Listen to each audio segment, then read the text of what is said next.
So, good day po sir. Mag-video po tayo ng VLAN configuration. So, first, lagay po muna natin yung ating mga end devices, which is sa ating building 1. Meron tayong HM3 laptops. Laptop 1, laptop 2. Wait lang. Tulit muna natin itong isa.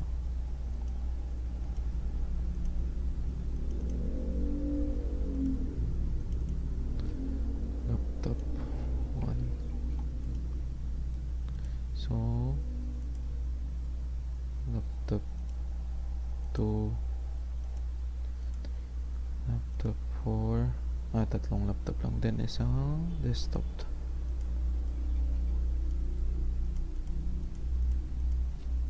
PC1. So, laptop 1, laptop 2, PC1, tsaka si laptop 3. Then, wait lang. Nakalimutan ko maglagay ng router.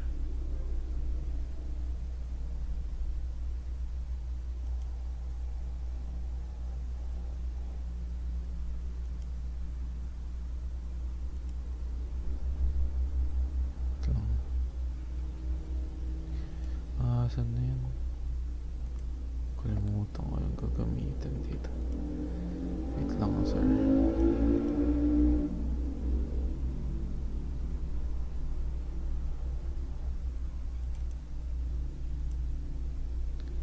Ah, 2950. 2950.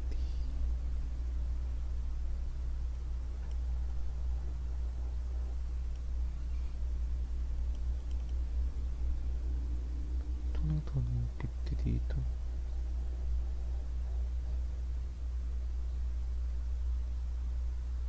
Ay, switches pala. Bug date. Ito. So, switch 1. Switch 2.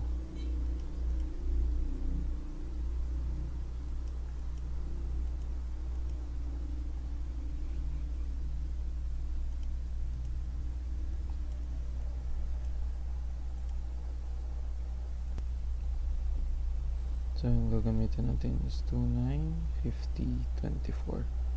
So, ito si building 1.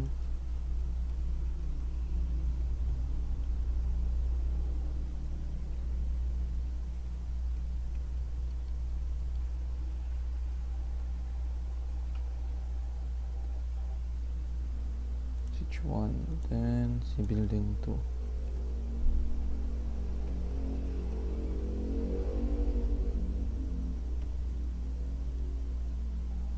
Switch 2. Yan. Yan, para hindi malito. So, VLAN 1, PHM, then end devices, top 2, 5, 6, 7, 8, 2, 4, 6, 7 KCIT. So 7 KCIT, then 4, parang makita. So KCIT yan.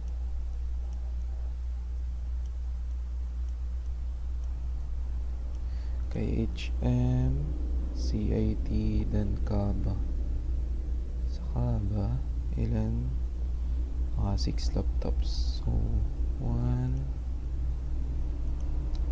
2, 3, 4, 5, 6.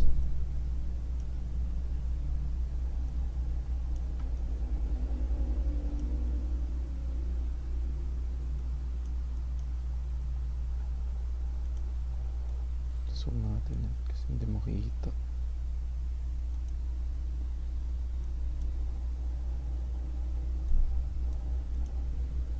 Ganyan. So, dito.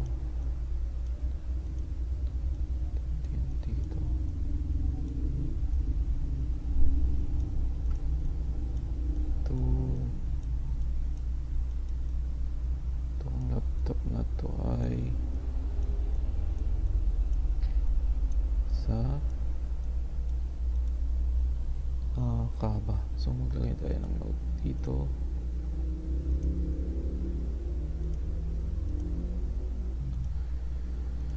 Note HM.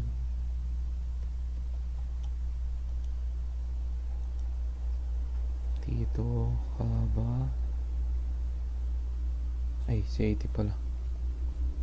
CIT, then Kaba.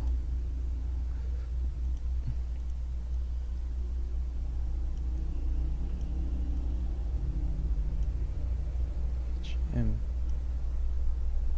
So, ganyan. Excuse me, sir. So, after nun, paano ba? CIT,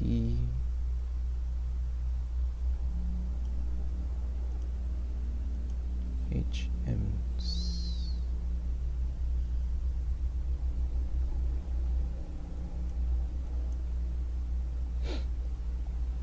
VLAN 1.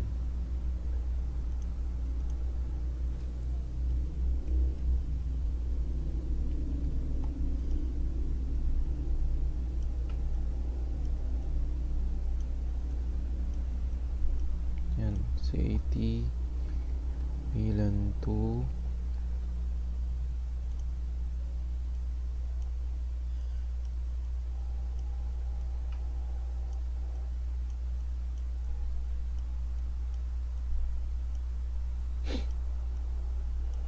Then VLAN 3.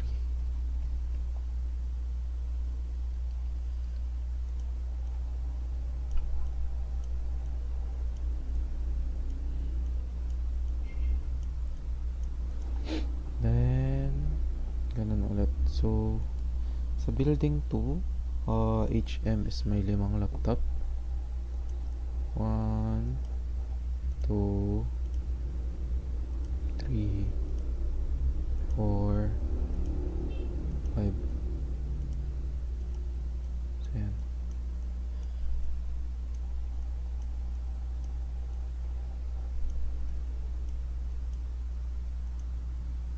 Building 2 may 5 laptop.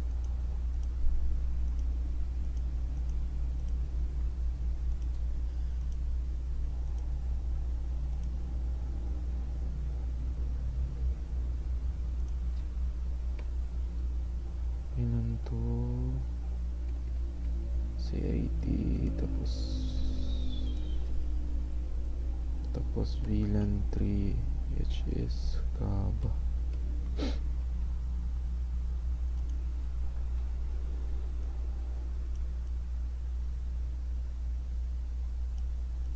Then sa building 2 CIT may 8 na laptops. 1, 2, 3, 4, 5, 6, 7, 8.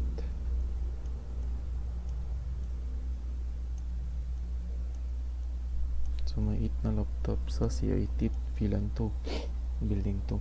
Kaba 4 na laptops. So 1, 2, delete natin. Nasaan yun? PC1. So laptop 1, 31, 32, 3. Ayan.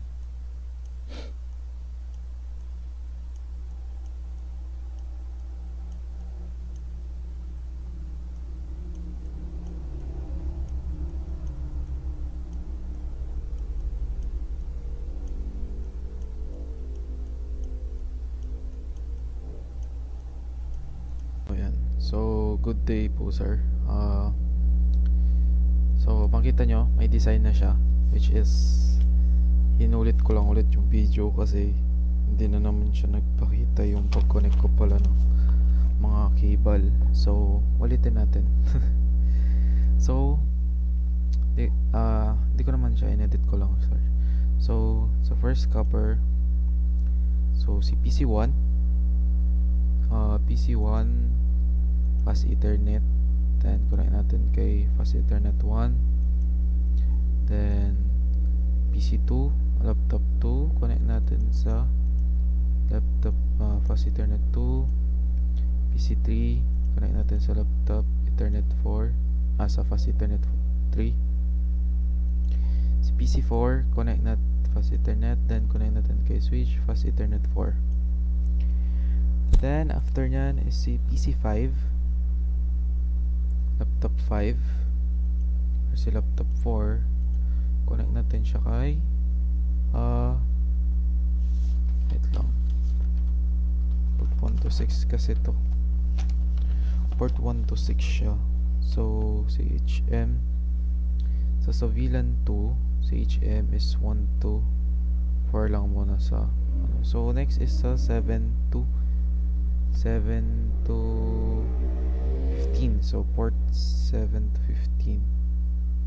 So 7, si laptop 6 lagay natin. So sa pang 6, I mean pang 8 pala, sorry. So pang 8. Then laptop 7, pang 9, laptop 8, pang 10, laptop 9, pang 11, laptop 10, pang 12, laptop 11, pang 13. So next VLAN is VLAN 4, which is 16 to 22. So 1, so 11, sa 12, sa 16 siya mag-start, 16, 17, 18, 19, 20,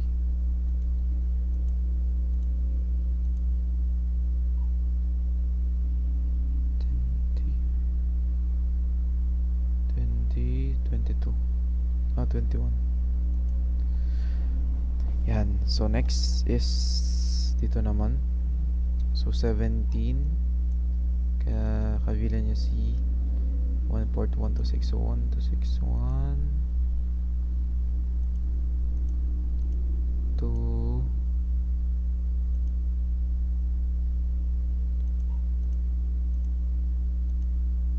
3, 4. Then 5. Then next is 22, civilian 6 to 7 to 15. So 7,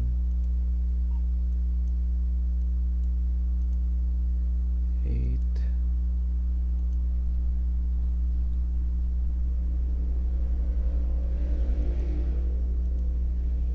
24, 9, 7, 8, 9. So 10 to 10, 11, 12,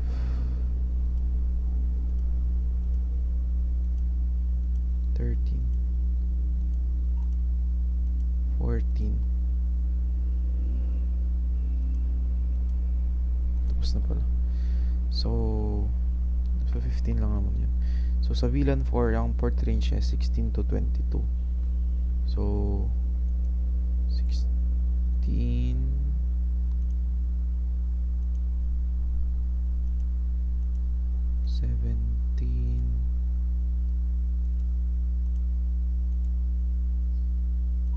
18,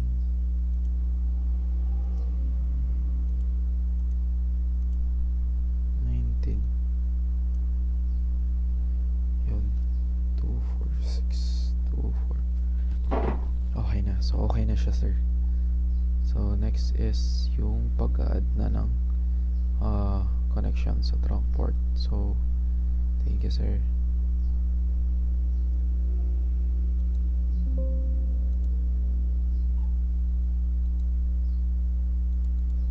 So kung papakita ko na lang dito, sir, yung pag-assign ng IP address, tas yung pag-configure ng mga network devices. So proceed tayo, sir. So first, ang PC1 natin is tong laptop 1. So si laptop 1, punta tayo ng desktop, IP configuration, then lagay natin yung IP address niya, which is 10.0.1.1. So next is si laptop 2. Punta po tayo ng desktop, IP configuration, then IP address niya is 10.0.1.2. So laptop 3, desktop ulit, IP configuration 10.0.1.3. Then enter, then 4, PC4 is configuration 10.0.1.4. So next is si laptop 5,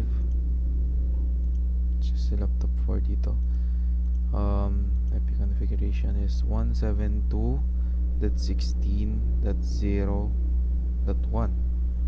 So yun yung configuration ni laptop 5.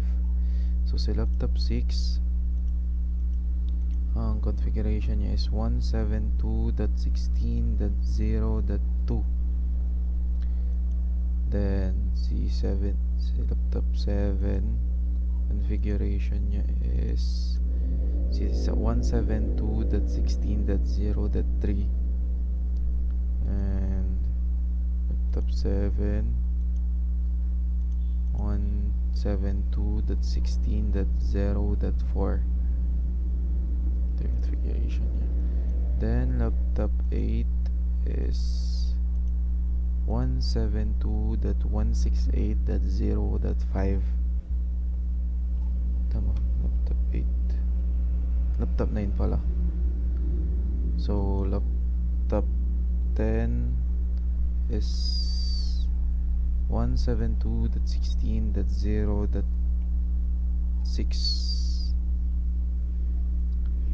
Laptop 10, laptop 11,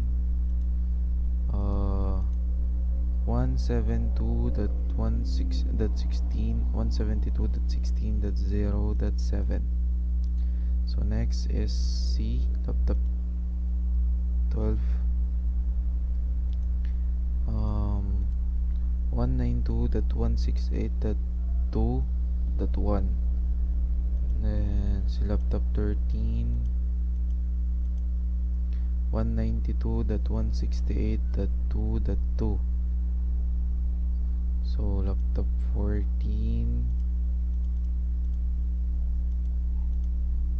is the 192.168.2.3. 15 pala. Si 192.168.4.2.4. So yung IP address niya. Then 16, PC16 is 192.168.2.5. So yan yung IP address niya. Then PC17 or laptop 17, 192.168.2.6. Then balik tayo kay PC18, PC17 pala, PC18 na to, sir, kasi yung nilipat ko nga dito yung desktop number 1. So dito PC18 is 10.0.1.5. Then next is PC19, so 10.0.1.6.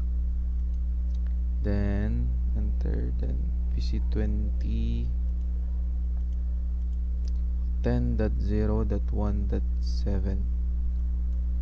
Then 21 10.0.1.8, then 21 10.0.1.9. The next is PC 22 or 23 pala, 23. 172.16.0.8, laptop 24. 172.16.0.9,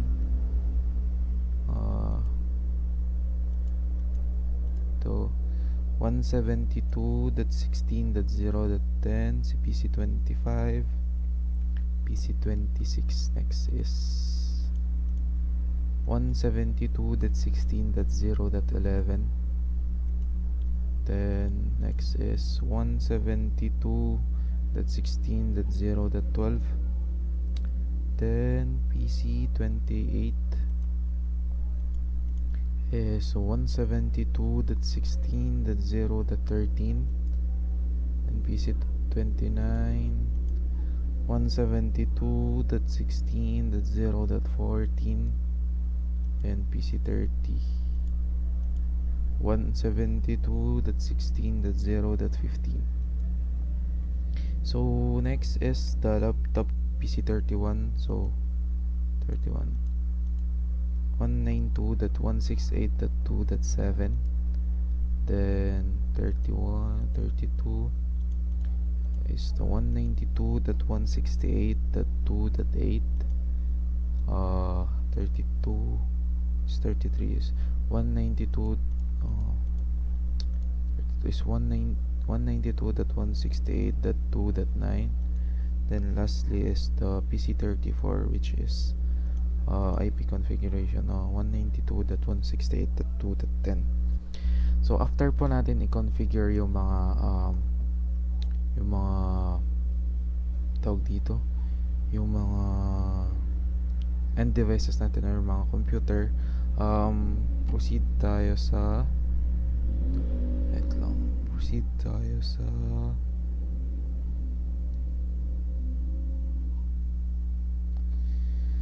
pag-configure ng ating network devices. Pero bago po yun, reminder lang sa mga take note. So sa bawat VLAN dapat same siya ng network number,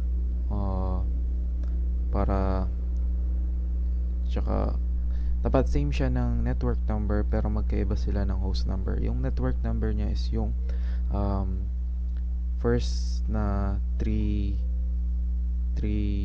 digits is yung, for example sa VLAN 1 yung host number niya dun is 10.0.1, then yung last digit dun is yun yung host number niya. So dapat hindi sila pare-parehas nun kasi magkakaroon siya ng conflict.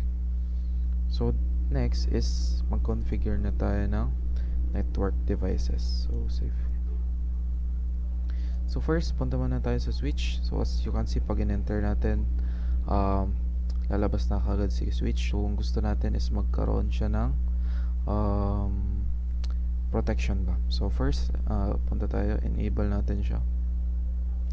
Enable. So pag nakita natin may number sign na si switch, is enable na siya. So configure na natin siya. Configure terminal. So dito, kapag may nakita na kayong config number call sign, is okay na siya. So pwede na tayo mag-config. So unang natin gagawin is papalitan natin yung hostname niya. So first, lagay natin is hostname, then yung gusto nating pangalan na ilalagay doon sa router. So for me, ilalagay ko si building 1, then switch 1 para alam kong si building 1 switch 1 ang ginagamit natin. So yan, makikita natin na napalitan na si router name niya, switch name niya. So after that, maglalagay tayo ng banner MOTD. So para ito, pag may message ba, pag may nag-access sa ating switch, may lalabas na message. So lagyan natin is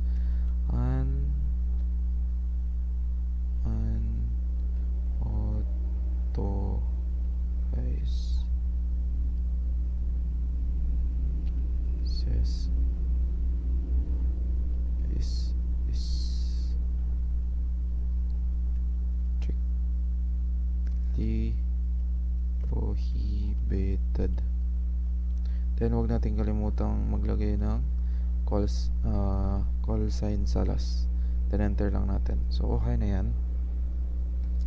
Then next is maglagay tayo ng no IP domain lookup. So ito, ginagawa niya is para hindi mapakita yung bad transmission doon sa network natin. So next is to maglagay tayo ng password sa ating enable. So enable, command is enable secret. Then yung gusto nating ilagay na password. So sa akin, para madali kong matandaan is 1234 lang. So pag maglalagay tayo ng password, kailangan yung madali yung matatandaan natin, kasi kapag hindi natin nakalimutan natin yung password, kailangan nating i-reset yung configuration ng switch natin or i-hard reset yung device. Kasi syempre hindi mo na ma-access yun kasi kailangan mo talagang i-reset, lalo na time consuming siya, lalo na kung complex na yung configuration ng switch na yun. So after nating maglagay ng enable password sa ating enable, lagyan natin si line console 04. So si line console 04, line console lang pala, line console 0. So ang ginagawa nito is siya yung once na may isang device na connected directly sa ating network device, is naglalagay siya ng authentication. So enter lang natin, then password, gusto nating password is 1234. So enter. So after nun, lagyan lang natin ng login para mag-effect siya. So login, okay na siya. So now, gusto din natin maglagay ng password sa ating virtual terminal. So sa virtual terminal, or ito yung remote access na admin, para pwede niya ma-access ang bawat switch or bawat switch network devices kahit saan siya sa lugar. So for example, nasa building 1 siya, pwede niya ma-access switch 2 sa building 2. So para magawa natin yun, maglagay tayo ng password sa ating virtual terminal. So lagay lang natin line VTY 04. The next is the password. Gusto natin password is sige, palitan na admin. I think it's admin. Then enter, then login para mag-effect. So after nyan, exit tayo para makita natin kung talagang na-configure ba. Yan.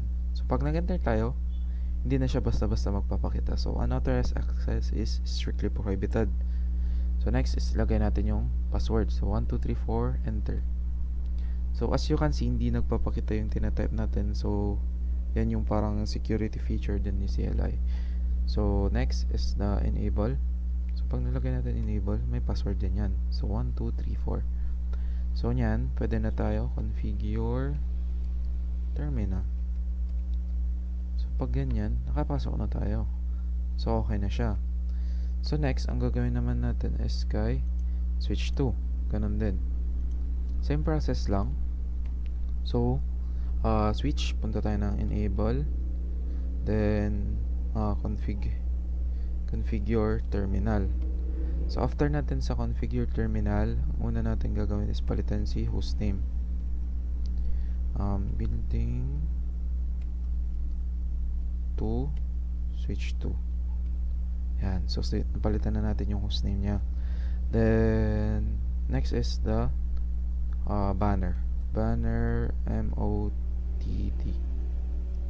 Then yung call sign, then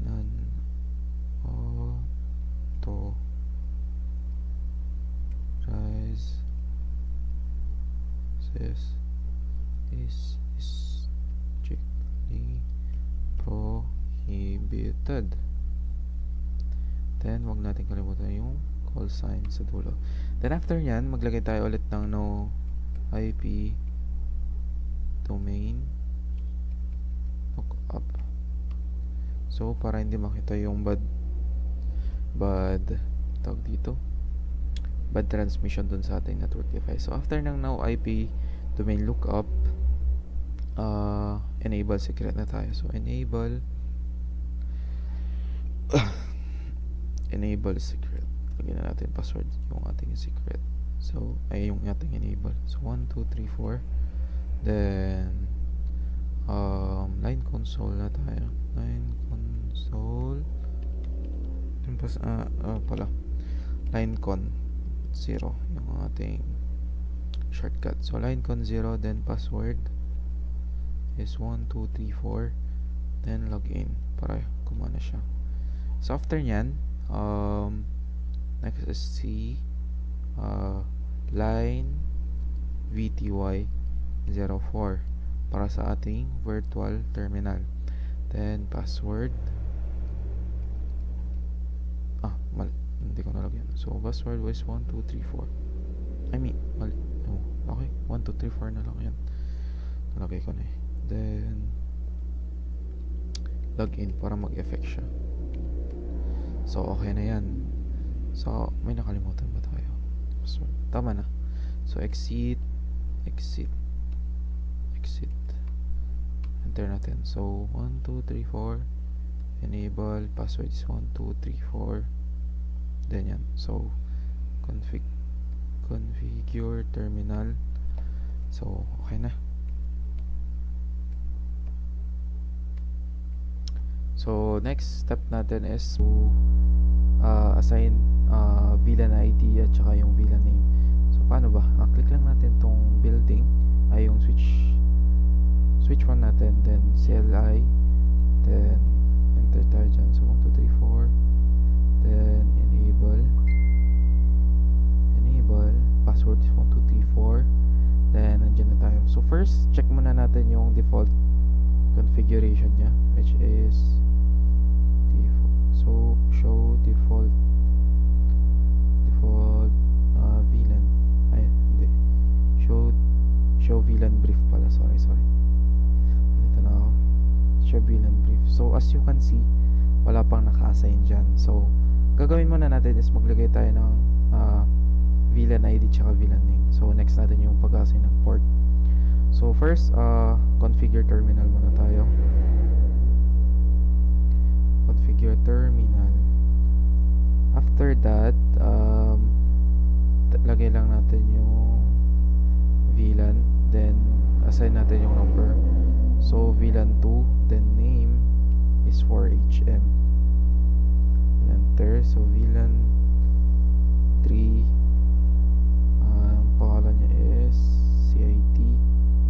Then VLAN 4, name niya is Kaba. So para makita natin, exit muna tayo ng isa pang exit. Then so pag nandiyan na tayo sa building na may call sign, lagay lang natin show VLAN brief. So yan, as you can see, mayroon na tayong VLAN ID na naka-assign tsaka VLAN name. So ganun din yung gagawin natin sa kabila router. So enter lang natin. So 1 2 3 4, then enable, and password is 1 2 3 4, then yan. Then ano tayo ng show VLAN brief. Ayan, as you can see, default pa yan. So next na gagawin natin is configure terminal. So configure terminal. So after that, lagay lang natin VLAN name, VLAN number 2, the name is HM, then VLAN 3, name is CIT, then VLAN 4, name is Kaba. So exit, then show VLAN brief. So as you can see, nakapag-assign na rin tayo ng VLAN ID, then VLAN name. So after that, let's go to assigning ports. So paano mag-assign ng ports? Lagyan lang natin configure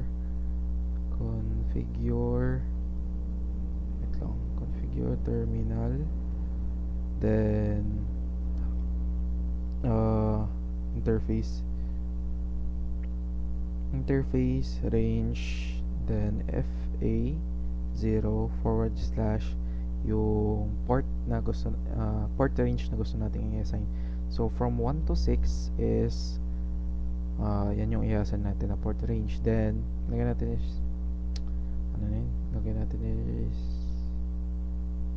wait lang, nakalimutan ko yung lalagay. Switch port mode. Yan, switch port mode access. Switch access mode. Switch port access VLAN. Okay, sorry, nalimutan ko lang. So show switch port mode access. Ay, kulang tayo na shit put switch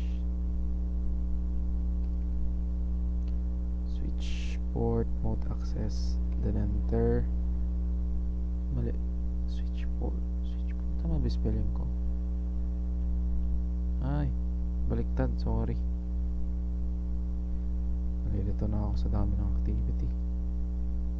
Yan, switch port mode access, then after that switch port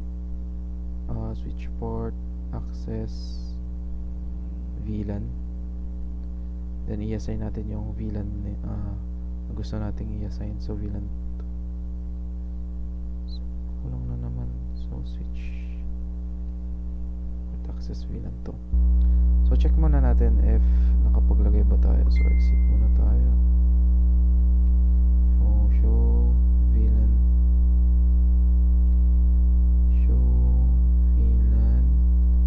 brief. So as you can see, nakapag-assign na tayo sa VLAN 2, then name niya is HM, then yung port assign niya is 1 to 6. So next naman natin gagawin is yung natitira pa ang mga VLAN ID and VLAN name. So balik lang tayo, configure terminal, then interface range FA0 / then from 7 to 15 if I'm not mistaken. English yun Shishabal, wait lang. Tama, 7 to 15. So enter lang natin, then switch port mode access para magkaroon ng access wait lang, para anong ginagawa na switch port mode access. And nilalagyan niya ng port access yung port range na 1 to 5. Yung port range na nilagay natin. So switch port mode access, then switch port access VLAN number 3. So yan. Then same pattern. So switch, palitan lang natin 16 to 22. So dito dapat is 16 to 21. Kaso nag-add ako tama. Switch 1. Hindi na pala dapat. So 16 to 21.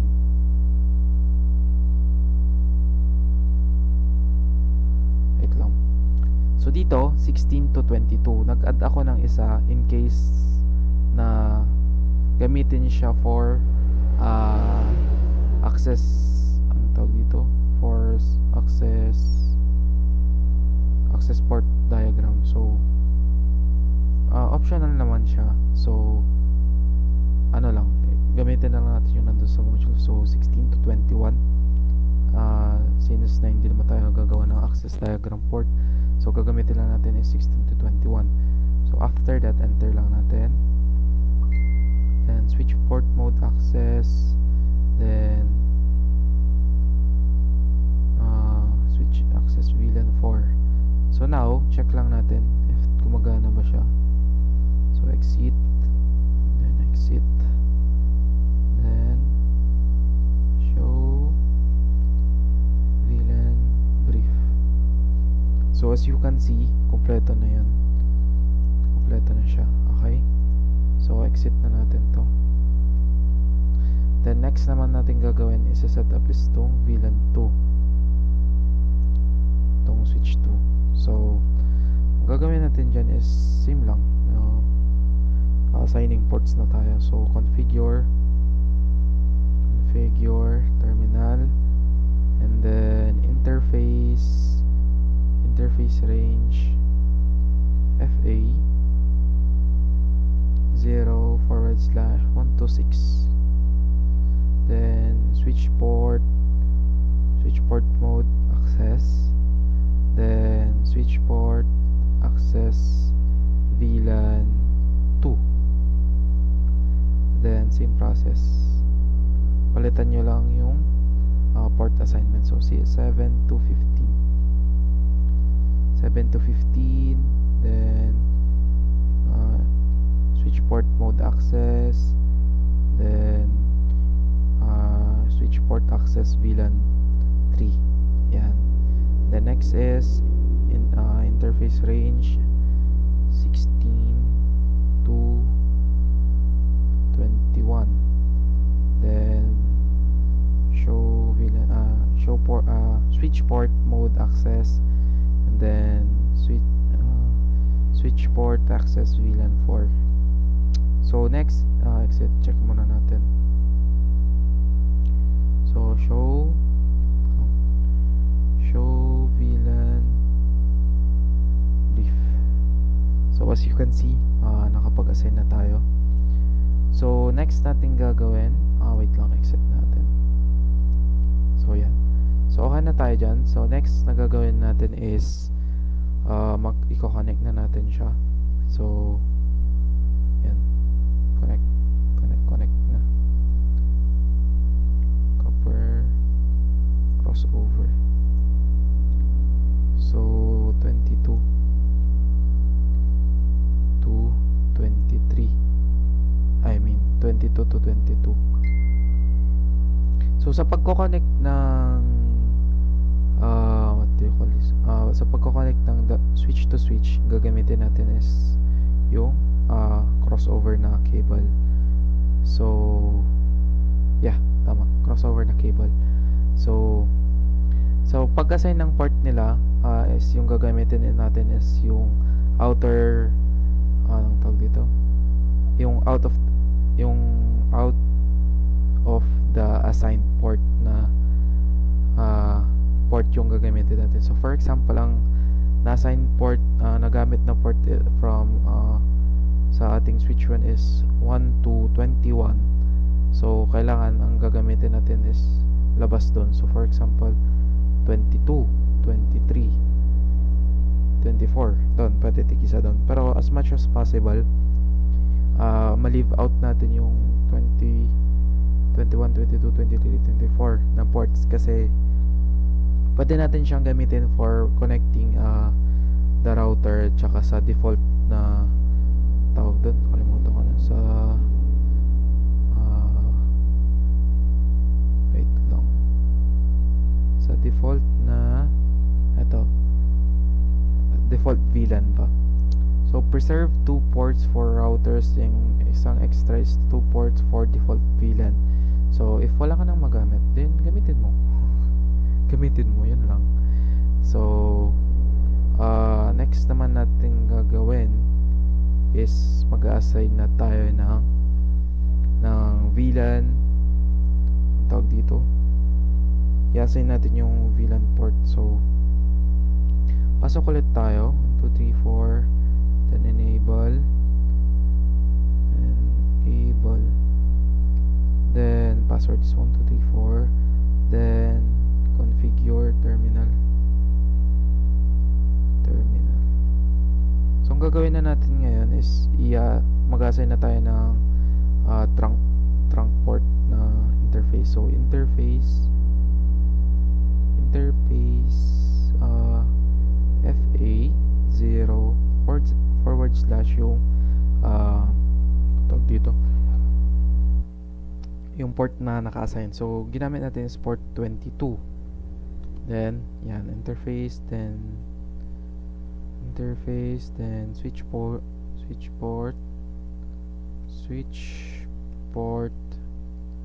mode is trunk.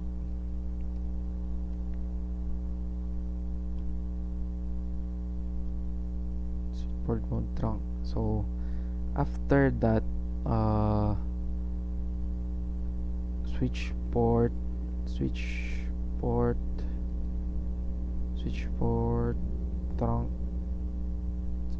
trunk, VLAN, ay switchboard trunk, switchboard allowed VLAN ata yan, switchboard allowed, tama ba? Ito, double check natin. Switchboard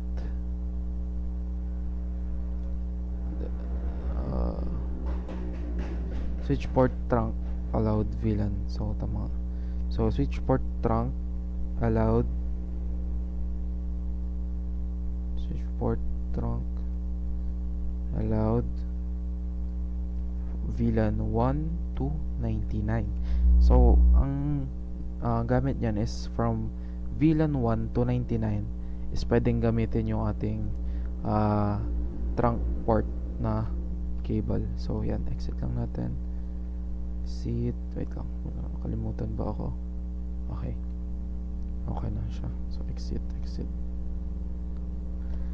So dyan, okay na yan. So next naman natin gagawin is switch to. So enter lang natin 1 2 3 4, then enable, password is 1 2 3 4, then go tayo sa configure terminal. So pag nandito na tayo sa configure terminal, gata interface FA 0/22. Then next natin is tawag dito, configure switchboard mode trunk,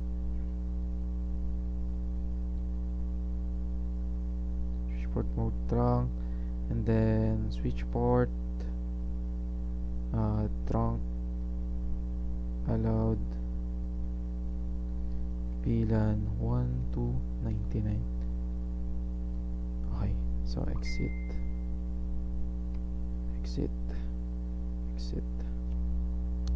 So ngayon go naman na tayo sa pag-a-assign na ating mga data packets. So simulation part na tayo. So ngayon proceed na tayo sa simulation. So same pa rin VLAN na yan.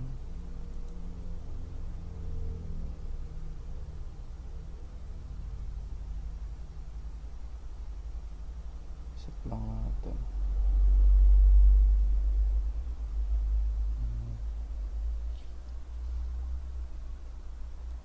Tagal.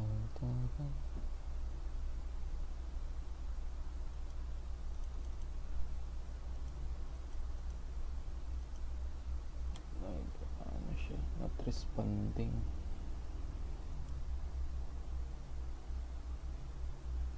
Supply na natin.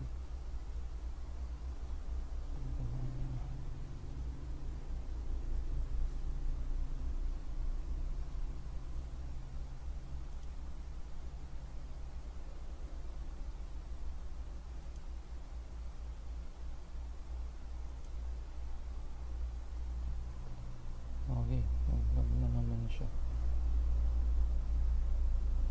Not responding.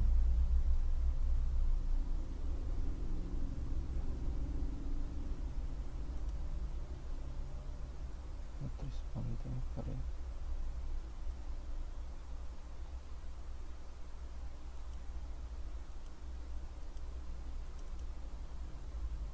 Not responding pa rin.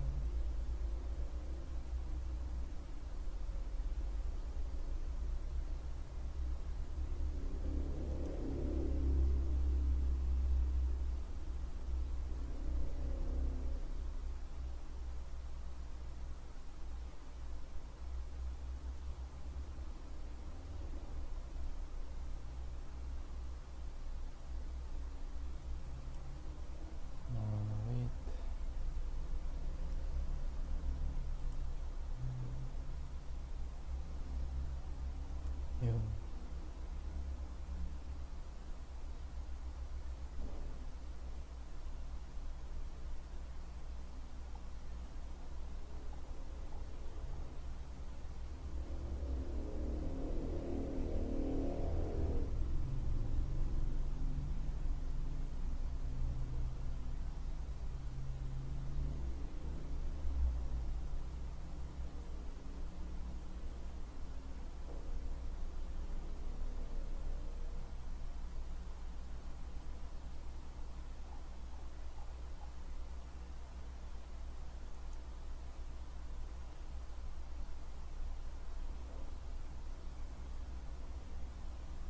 Successful.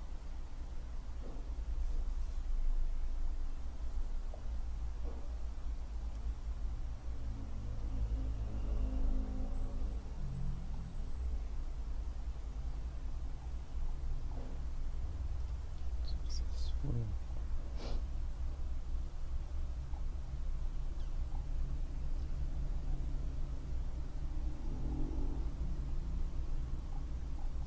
Paano successful naman? Okay.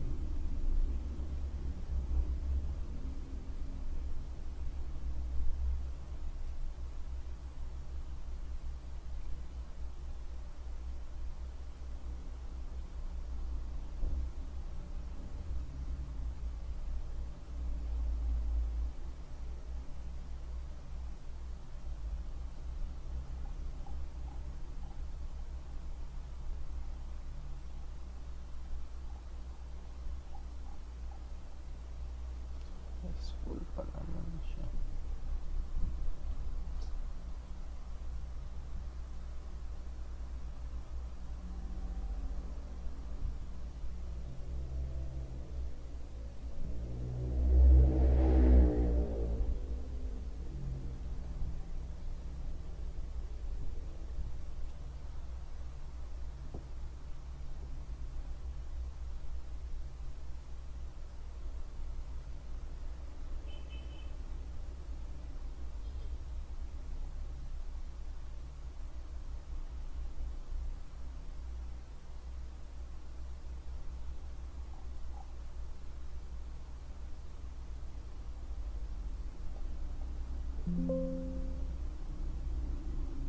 So, wait lang natin, sir.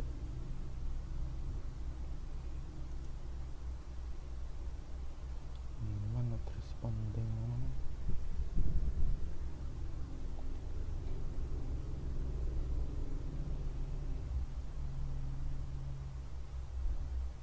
Not responding, sir. Wait lang.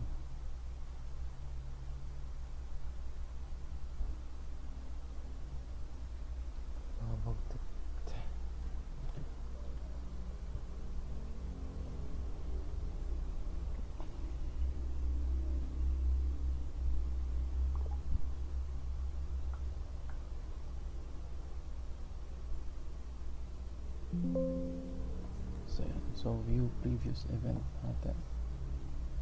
So, check natin dito. So, successful naman siya lahat, sir. Yan, successful siya lahat. Successful. Yun, okay na, sir. Tapos na. So, yan lang po sa video recording natin ngayon sa VLAN configuration. So, sa transport po yan. So, thank you po, sir. Bye-bye.